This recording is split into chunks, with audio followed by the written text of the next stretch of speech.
Aldan Public Market naman dinagsa ng mga mamimili 2 araw bago ang Pasko. Para sa detalye ng balitang yan, kasama natin Idol Denise Brillante.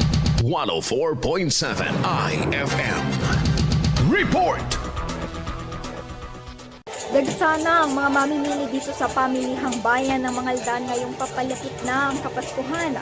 Ang presyo ng mga pangunahing bilihin ay nagsisimula na rin tumaas. Dinagsa ng mga mamimili ang pamilihang bayan ng mga Aldan kahapon 2 araw bago ang Pasko bilang paghahanda sa nalalapit na pagdiriwang. Ayon sa ilang mamimili, pinili nilang mamalengke ng mas maaga upang makabili ng mga pangunahing bilihin at maiwasan ng mas matinding siksikan sa susunod na araw.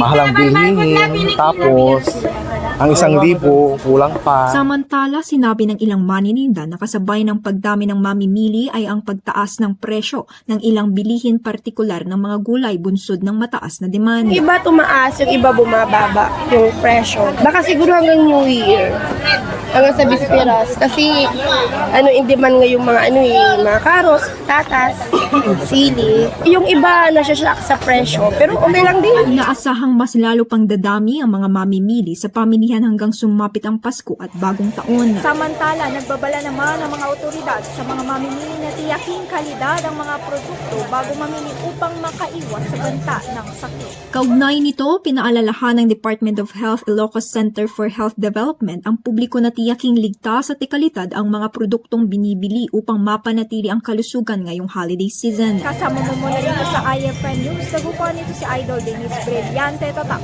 IFM. IFM News. IFM News.